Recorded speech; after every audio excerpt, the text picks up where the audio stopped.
నమస్తే, welcome to signal TV. నేను వందన. ఈరోజు మనం సరూర్ నగర్ స్టేడియంలో ఉన్నాము.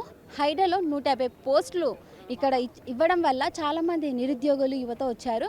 మరి ఈ పోస్టులు వాళ్ళకి సరిపోతాయా? అసలు ఈ పోస్ట్ మీద వాళ్ళ ఒపీనియన్ ఏంటో వాళ్ళ మాటలు మనం తెలుసుకుందాం. మీరు ఎప్పుడు వచ్చారు ఇక్కడ? నేను 2 గంటలకు వచ్చిన మేడం నైట్. ఎక్కడి నుంచి వచ్చారు? రంగారెడ్డి. అయితే పాతకాలం ఒక సామెత చెప్తా, బతకలేక బడి పంతులు అంట. ఇంతకుముందు మన నాకన్నా ముందు బ్యాచ్ వాళ్ళు బతకలేక హోంగార్డ్ అయింది. హోంగార్డ్ కూడా నోటిఫికేషన్ తీసేసి మన కేసీఆర్ సార్. దాని తర్వాత బతకలేక హైడ్రా జాబ్ వచ్చింది. ఎంత అనుకున్నావు? దీని పోస్టులో జీతం 17,000 ఉంటుంది. ఆడు బతకలేడు, ఇక్కడ చావలేడు.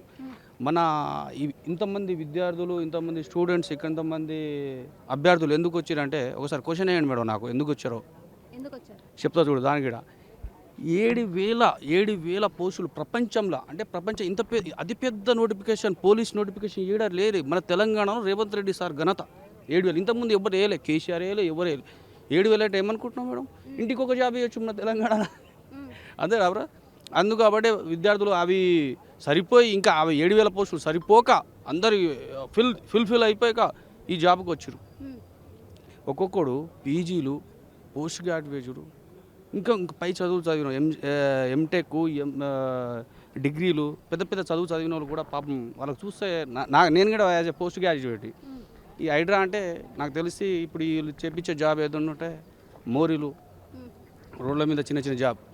అది కూడా గది లేక గంజా దిక్కు అన్నట్టు వచ్చినాం, అంతే. కానీ ఈ జాబ్కి పాపం వాళ్ళ చదువుకి ఈ జాబ్కి పాపం ఇవి అన్న ఎంత చదువునేమన్నాను ఇట్లా పీజీ చదివిండు. ఆ చదువుకి అన్నకు అసలు ఈ జాబ్కి నీకు ఏం సూటబుల్. కాకపోతే ఇంట్లో ఆర్థిక పరిస్థితి దాదాపు అంటే కేసీఆర్ ప్రభుత్వంలో కొన్ని పోస్టులు వేసిండు ఆయన. అప్పటి నుంచి కొన్ని నెక్స్ట్ అది దాదాపు మా రేవంత్ రెడ్డి సార్ గొప్ప, మా అభిమాన గుండెల్లో ఉంటాడు. అట్లాంటి పెద్ద సార్ రాగానే అసలుకి 5 సంవత్సరాల నుంచి ఇంట్లో నుంచి భూమి అమ్మడం, ఇన్స్టిట్యూట్లో పైసలు పెట్టడం, చదవడం. కానీ ఇప్పటి వరకు మాది మొత్తం మా పైసలు పోతున్నాయి కానీ ఉద్యోగాలు రావడం లేదు. అది ఆవేదన ఉంది మాకు, మా కడుపులో ఉంది. పాపం ఈ హైదరాబాద్ కూడా మాకు ఆదుకుంటారనే ఉద్దేశంతో పాపం ఆ 17,000 20,000 ఇస్తే దాంతో నన్ను మాకు గింజో ఆ రేషన్ బియ్యం వండుకొని తినడం ఉద్దేశంతో ఇక్కడికి రావడం జరిగింది. ముఖ్యంగా హైడ్రా ఇక్కడ టీం వాళ్ళకు ధన్యవాదాలు చెప్పాలి మేడం. ఎందుకంటే పాపం వాళ్ళు ఎక్స్పెక్టేషన్ తక్కువ ఉండే వాళ్ళది. కానీ ఇప్పుడు దాదాపు ఇక్కడ 3,000 మంది జనాభా వచ్చారు. వాళ్ళకు కంట్రోల్ చేసి వాళ్ళ ఓపికకు 16,000 నమస్కారం కాదు. రేవంత్ రెడ్డి సార్ వచ్చి మొక్కిన గిట తక్కువనే ఆ సార్ వాళ్ళకు. నేను హైడ్రా టీం వాళ్ళకు మెచ్చుకుంటున్నాను. ముఖ్యంగా గతి లేక గంజా దిక్కు వచ్చినాం. దానికోసం కొద్దిగా రేవంత్ రెడ్డి సార్ మీరు చాలా పెద్ద నోటిఫికేషన్ ఇచ్చారు. 7,000 నోటిఫికేషన్ అయితే నేను భారతదేశంలో ఏడా చూడలే ఇట్లాంటి నోటిఫికేషన్. ఇప్పుడు ఈ చేసే హైడ్రా ఉద్యోగాలకు అదేవిధంగా పాపము ఒక్కొక్కడు వాళ్ళ క్వాలిఫికేషన్కి వీళ్ళు చేసే ఉద్యోగాలకు వీళ్ళు వేసే నోటిఫికేషన్ ఏమాత్రం సంబంధమే లేదు. సంబంధం లేకుండా వచ్చారు. ఎందుకంటే మేడం దిల్షుక్ ఇన్స్టిట్యూట్లో మొత్తం చూడండి మేడం, మీరు ప్రతి ఇన్స్టిట్యూట్లో మేము ప్రభుత్వాన్ని విమర్శిస్తలేము. ప్రభుత్వం మీద మాకు గౌరవం ఉంది, విశ్వాసం ఉంది, విధేయత ఉంది. ఇంకా కొద్దిగా మీకు దండం పెట్టి చెప్తున్నా, మీకు రిక్వెస్ట్గా చెప్తున్నా, కొద్దిగా పోస్టులు పెంచు సార్, నీకు దండం పెడతా. 7,000 పోస్టులు సరిపోవు సార్, మీకు కాలు మోగుతా. మేము ఇన్స్టిట్యూట్లలో ఇప్పటికి దాదాపు 2 లక్షలు 3 లక్షలు ఖర్చు పెట్టుకున్నాం. ఆ మిత్తి రాదు కానీ మా వడ్డీలు పోతున్నాయి మేడం. నిజంగా ఒక్కోసారి అసలుకి ఏడుపు వస్తున్నా, మాట్లాడలేకపోతున్నాను నిజంగా. Thank you sir. ప్రూఫ్స్ ఏం అడుగుతున్నారు అప్లికేషన్కి? ప్రూఫ్స్ ఏం అడుగుతలేరు, ఓన్లీ జిరాక్స్ ఉంటే సరిపోతాయి. ప్రతి డాక్యుమెంట్ 10th ఇంటర్ లేకపోతే ఆధార్ కార్డు జిరాక్స్ ఉన్నా నడుస్తుంది. కాకపోతే మెయింటెనెన్స్ మంచిగా లేదు. దీంట్లో మెయింటెనెన్స్ మంచిగా చేస్తే సక్సెస్ అవుతుండే. కానీ పొద్దున్న 3కి వచ్చిన వాళ్ళు ఉన్నారు, 4కి వచ్చిన వాళ్ళు ఉన్నారు, 5కి వచ్చిన వాళ్ళు ఉన్నారు. వాళ్ళందరూ అవస్థలు పడి ఇప్పుడు దాకా ఏం లేదు. ఇప్పుడు ఇస్తున్నారు టోకెన్స్. ఏమన్నా చేసేది ఉంటే ప్లానింగ్ ఒక 2-3 డేస్ ముందే చేసుకోవాలా. పొద్దున్న వచ్చేసరికి వాళ్ళు గ్రౌండ్ రిపేర్ చేస్తున్నారు, గ్రౌండ్కి అంతా కలర్లు వేస్తున్నారు. పొద్దున్న అయితే మేడం ఏడవుతుంది, పొద్దున్న 5 o'clock మేము వస్తే అది కలర్లు వేస్తున్నారు అంతా. ఫిజికల్ టెస్ట్ అయిపోయిందా? ఏడా మేడం ఒకటే బ్యాచ్కి అయింది, అది బిసక అయిందో కాలేదు అది తెలియదు మాకు. మేము లాస్ట్కి ఉండే మాకైతే టోకెన్ ఇచ్చిండ్రు మేడం ఈరోజు.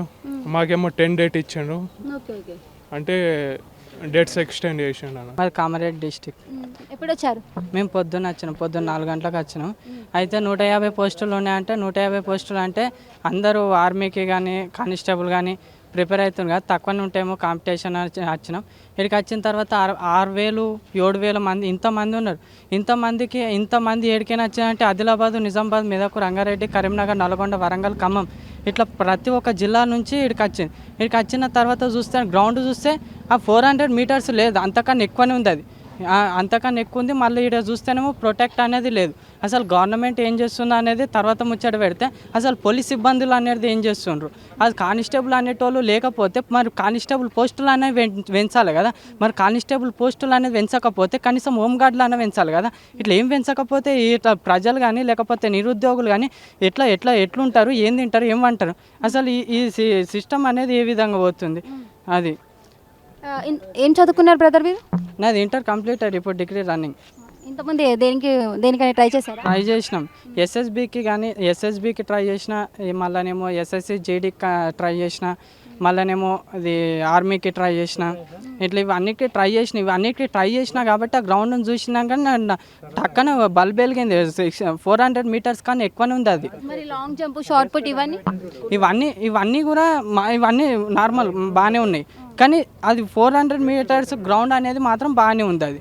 అది ఇది గవర్నమెంట్ అనేది ఏం చేస్తున్నారు తర్వాత ముచ్చట పెడితే మళ్ళీ పోలీస్ సిబ్బందులు అనేటోళ్ళు ఏం చేస్తున్నారు, వాళ్ళు ఒకటే మాట అంటున్నారు, మీరు చేస్తారా చేయరా, మీరు నా ప్లేస్లోకి వచ్చిన తర్వాత మీకు జాబ్లోకి వచ్చిన తర్వాత మీరు అనేది ఏం చేస్తారో ఆ తర్వాత చూస్తాం అని ధమ్కీలు ఏమట్టింది. ఎవరి కోసం ధమ్కీలు ఇస్తుండ్రు? మరి అసలు జాబ్లు ఎందుకు వేసిండ్రు? మరి అసలు ప్రభుత్వాలు ఎందుకు ఉన్నాయి? మరి అసలు నిరుద్యోగులు పెరుగుతున్నాయి, మరి అసలు పన్నులు కూడా పెరుగుతున్నాయి కదా. ఎంతోమంది హాస్టల్లకైనా వస్తుండ్రు, ఏడేడికైనా వస్తుండ్రు, ఎన్నో బతుకుతుండ్రు.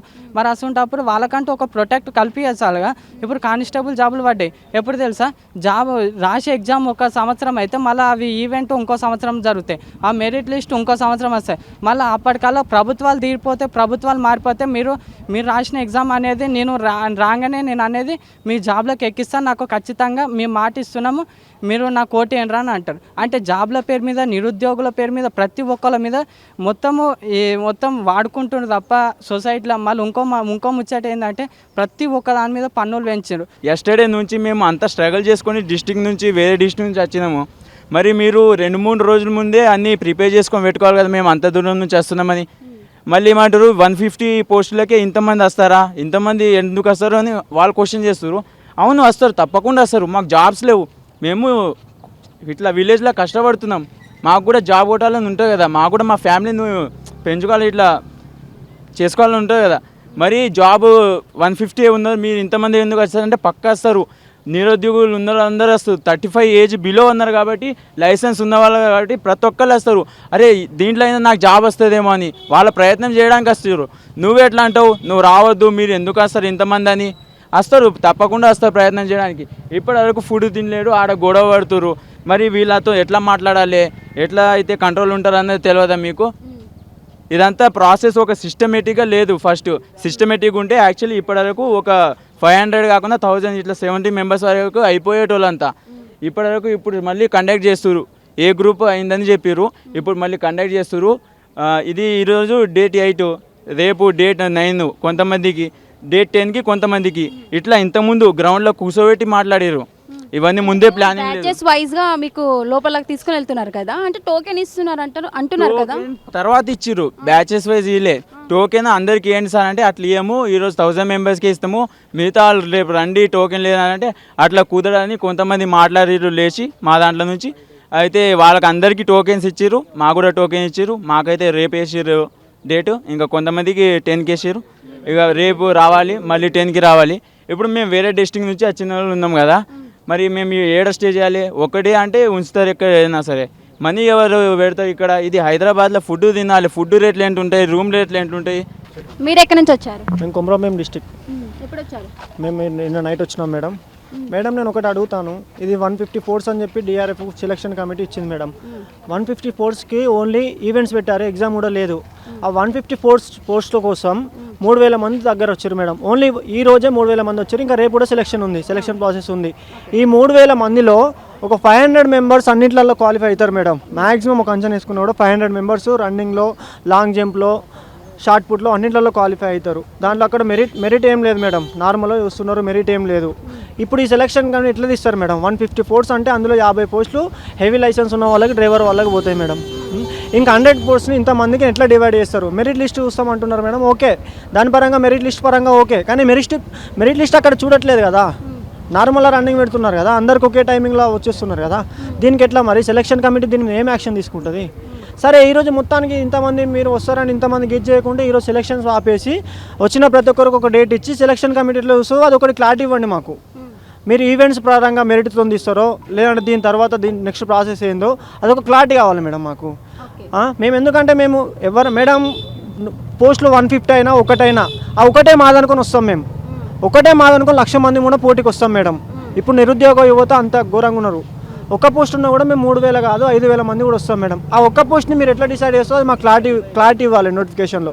ఓకే మేడం, నోటిఫికేషన్లో మీరు running, long jump, short put, 100 metres ఇచ్చారు. 100 మీటర్స్ నేను చెప్పిన ప్రకారం 3,000 మెంబర్లో 500 మెంబర్స్ క్వాలిఫై అవుతారు. ఇప్పుడు దీన్ని ఎలా డిసైడ్ చేస్తారు? మీరు ఎక్కడి నుంచి వచ్చారు? మేము కలగుర్తి నుంచి వచ్చాం మేడం. ఇక్కడ వచ్చాక అసలు సిచ్యువేషన్ ఎలా ఉంది? ఏముంది మేడం, పొద్దుగాల 4 గంటలకి ఇక్కడికి వచ్చాము. ఇక్కడికి వస్తే చూస్తే పబ్లిక్ మామూలు లేదు. 150 పోస్టులకి వచ్చిన జనాభానే ఎక్కున్నారు. అందులో తొక్కులు ఆడుకున్నాము, వాళ్ళ కాలు బెనికింది. అయినా లాస్ట్కి ఏదో కష్టపడి లోపలికి వస్తే 11 తారీఖు నాడు మళ్ళీ రమ్మన్నారు. ఇప్పుడు ఈవెంట్స్ ఏం అవ్వట్లేదా? ఇప్పుడు ఏం లేదంట మేడం. ఏ డేట్స్ ఇచ్చారు ఇక్కడ? మాకు 11 తారీఖు నాడు ఇచ్చారు మేడం. 500 మార్నింగ్ 500 అంటే ఈవినింగ్ 500 అంట. అలాంటిది మాకు 11 తారీఖు నాడు 500 ఉన్న 4:13 ఉంది. అంటే ఇది ఆఫ్టర్నూన్ సెక్షన్ అవుతుందా లేదా మార్నింగ్ సెక్షన్ అవుతుందో కూడా తెలియదు. మేము నిజామాబాద్ నుంచి వచ్చామండి. ఎప్పుడు వచ్చారు? మేము నైట్ 6కి అట్లా బయలుదేరినాం నిజామాబాద్ నుంచి. నైట్ 2:30కి అట్లా దిగాము. రైల్వే స్టేషన్లో వెయిట్ చేసి మార్నింగ్ 5 o'clockకి ఇక్కడ గ్రౌండ్కి వచ్చాము. అంటే ఇప్పుడు ఈవెంట్స్ ఏమైనా కండక్ట్ చేస్తున్నారా? అంటే ఇది ఇచ్చారు కదా బ్యాచ్ నెంబర్ లాగా అట్లా. మేము ఎర్లీ మార్నింగ్ 5కి ఇక్కడ ఉన్నాం కాబట్టి ఫస్ట్ ప్లేస్ మాదే ఉంది. మా ముగ్గురం వచ్చాము 4, 5, 6. అయితే మాకు లోపల ఈ ట్యాగ్ ఇచ్చి లోపల పంపించారు. ఫస్ట్ 800 రన్నింగ్ పెట్టారు. 800 క్లియర్ చేసాము. దాని తర్వాత షార్ట్ పుల్కి తీసుకెళ్లారు, అది కొట్టేసినాము. తర్వాత 100 కొట్టించారు. 100 కొట్టిన తర్వాత లాంగ్ జంప్ కొట్టారు, అది కూడా మేము కంప్లీట్ చేసినాము. తర్వాత వచ్చేసి అంత జనాలు హడావిడిగా లొల్లి చేసేసరికి గేట్లు అన్నీ ఓపెన్ చేసేసారు. మా ప్రాసెస్ అక్కడికే అయిపోయింది. మాకు వెయిట్ చేయండి, మీకు చెప్తాము. ఇదంతా టోకన్ సిస్టమ్ నడుస్తుంది. వాళ్ళందరికీ అయిపోయిన తర్వాత మీకు మీ రిజల్ట్ చెప్పి మీకు ఏదో రివ్యూ ఇచ్చి చెప్తాము నెక్స్ట్ స్టెప్ ఏం చేయాలనేదని చెప్పి వెయిటింగ్లో పెట్టారు. అంటే ఇప్పుడు ఓన్లీ మార్నింగ్ వచ్చిన వాళ్ళకే ఈవెంట్స్ కండక్ట్ చేశారు, మిగతా వాళ్ళందరికీ టోకెన్ ఇచ్చి ఒక డేట్కి రమ్మని చెప్పారు, అంతేనా? మార్నింగ్ అంటే ఒక 7-8 బ్యాచెస్, ఒక బ్యాచ్కి వచ్చేసి 12 మెంబర్స్, అట్లా 7-8 బ్యాచెస్గా డివైడ్ చేసి వాళ్ళకి ఈవెంట్స్ కంప్లీట్ అయిపోయాయి. తర్వాత రష్ ఎక్కువ అయ్యేసరికి ఆగమని చెప్పేసి మాకు ఆపేశారు. వాళ్ళకి టోకెన్ సిస్టమ్ ఇచ్చి డేట్ వైజ్గా పిలుస్తున్నారు మార్నింగ్, ఈవినింగ్. లేదండి, ఒక నిరుద్యోగులు చాలామంది ఉన్నారు. ఇలా బేసిక్ ఏంటంటే వీళ్ళు క్రౌడ్ చేసే ఎక్స్పెక్టేషన్స్కి 500 ఎక్స్పెక్టేషన్ చెప్పారని వాళ్ళే చెప్పారు. సో క్రౌడ్ చూస్తుంటే 3,000, 4,000 దాకా వచ్చారు. ఒక చాలామంది వాళ్ళే క్రౌడ్ని కంట్రోల్ చేయలేకపోయారు అసలు. యాక్చువల్లీ చెప్పాలంటే ఇక్కడ ఎస్ఐ వాళ్ళు కానీ సిఐ సార్ వాళ్ళు కానీ ఎవరు లేరు. డిఆర్ఎఫ్ వాళ్ళు వచ్చారు. వాళ్ళకి ఏం తెలుసు అండి రూల్స్ రెగ్యులేషన్స్. 4 పీటీ సార్లు వచ్చారు. వాళ్ళకి ఏం తెలుసు రూల్స్ రెగ్యులేషన్స్, వాళ్ళు ఎలా మెయింటైన్ చేస్తారు. అంతమంది క్రౌడ్ వచ్చారు కాబట్టి చాలా ఇష్యూ అయింది. మార్నింగ్ మా పిల్లలు కూడా డిఆర్ఎఫ్ వాళ్ళు కొట్టారు కూడా. మేము దానిపైన ఇష్యూ కూడా చేస్తే వాళ్ళు ఏం చెప్పారంటే వాళ్ళని పంపించేశారు. డిఆర్ఎఫ్ వాళ్ళని పంపించేశారు. మేము ఇష్యూ కూడా చేసినాం, మా బ్రదర్కి కొట్టారు. మేము దానిపైన ఇష్యూ చేస్తే వాళ్ళు పంపించేశారు. డిఆర్ఎఫ్ మాకు సపోర్ట్ ఇస్తున్నారు, కానిస్టేబుల్స్ కానీ ఎస్ఐ సార్ వాళ్ళ కానీ పోలీస్ తరఫున చాలా ఫుల్ సపోర్ట్ ఉండే మాకు. కానీ వీళ్ళకి రూల్స్ రెగ్యులేషన్స్ తెలియకుండా ఈవెంట్ కండక్ట్ చేస్తున్నారు. ఈవెంట్ కండక్ట్ చేసి అంతమంది క్రౌడ్ని ఎలా హ్యాండిల్ చేయాలో కూడా తెలియదు వాళ్ళకు. స్టూడెంట్స్ కూడా వాళ్ళు ఎక్స్ప్లెనేషన్ చేస్తున్నారు. ఎందుకంటే చాలామంది ఎక్స్పీరియన్స్ ఉన్నారు వాళ్ళకు నిరుద్యోగులు. ఎలా అంటే ఆర్మీ సెలక్షన్ వెళ్ళి, కానిస్టేబుల్ సెలక్షన్ వెళ్ళి, అదర్ జాబ్స్ కూడా వెళ్ళి వాళ్ళు సజెషన్స్ ఇస్తున్న కూడా సార్ వాళ్ళు మీరు ఏం చేసుకుంటారో చేసుకున్నట్టు మాట్లాడారు గురంగా. సో దానికి రెక్టిఫై చేసుకొని ఆ తర్వాత మన పిఎస్ వాళ్ళు సార్ వచ్చి ఇలా కాదు ఇలా అండి చేసి అన్ని సౌకర్యంగా చేసి ఇలా టోకెన్ ఇచ్చారు. ఇలా చాలామంది నిరుద్యోగులు ఒక 3,000, 4,000 దాకా ఒక జాబ్ నోటిఫికేషన్ పడ్డదంటే ఎంత క్రౌడ్ ఉన్నది అనేది చూసుకోవచ్చు. రేపు 7,000 చేంజ్ కానిస్టేబుల్ ఇచ్చినా కూడా దీనికి వేలలో ఉంటే దానికి లక్షల్లో ఉంటారు. సో నిరుద్యోగులు ఎంతమంది ఉన్నారు అనేది కూడా వీళ్ళు ఒకసారి చూసుకొని దాన్ని ప్రాపర్గా సిస్టమాటిక్గా చేసుకొని, ఒక ఫెసిలిటీస్ ఏం లేదు మాకు ఇక్కడ. వాటర్ ఫెసిలిటీస్ అయితే అస్సలు లేవు. ఏం చేసినా కూడా ఏం చేసుకున్నట్టు మాట్లాడుతున్నారు. డిఆర్ఎఫ్ వాళ్ళు కూడా మన పోలీస్ సపోర్ట్ వాళ్ళు వచ్చిన తర్వాత మాకు సపోర్ట్ దొరికింది. వాళ్ళు చెప్పినట్టు మేము విన్నాం కాబట్టి ఇలా టోకెన్ తీసుకొని మళ్ళీ ఈవెంట్స్ పోస్ట్పోన్ చేశారు. వాళ్ళు పోస్ట్పోన్ చేసిన తర్వాత పర్ డే ఒక 500 మెంబర్స్కి ఇలా. ఎందుకంటే క్రౌడ్ ఎక్కువ ఉంది కాబట్టి వాళ్ళు కూడా అడ్జస్ట్మెంట్ చేసుకొని ఎక్స్ట్రా డేస్ పోస్ట్పోన్ చేసుకున్నారు. దీనిపైన ఇంకా మాకు చాలా ఫెసిలిటీస్ కావాలని మేము కోరుకుంటున్నామండి. చూడండి, ఇక్కడ వాళ్ళ డాక్యుమెంట్స్ తీసుకుంటున్నారు. యాక్చువల్గా మార్నింగ్ 10 బ్యాచ్లు అయిపోయాయంట. ఇప్పుడు చూసుకున్న ఇంతమంది నిరుద్యోగులు ఉన్నారు, ఇంకా వస్తూనే ఉన్నారు. మాకేం చెప్తున్నారంటే ఉన్నాయి 150 పోస్టులు, నిరుద్యోగులు ఇంతమంది ఉన్నారు, ఇంతమంది యువత ఉంది. ఇన్ని పోస్టులు ఎవరికి సరిపోతాయి? అసలు వస్తాయనే నమ్మకం కూడా లేదు. ఇక్కడ మాకంటూ ఒక మంచి ఫెసిలిటీస్ కూడా పెట్టలేదు. హైదరాబాద్ కూడా ఇంత ఎక్స్పెక్ట్ చేయలేదు ఇంతమంది వస్తారు అని. ఇంతమంది నిరుద్యోగులు లేరు, ఉన్నాయి తక్కువ పోస్టులు, ఇంతమంది ఎందుకు వచ్చారు అని ఇక్కడున్న అధికారులు కూడా అంటున్నారంట. మనం వీళ్ళ మాటలోనే విని మీ ముందు నేను చెప్పడం అనేది జరుగుతుంది.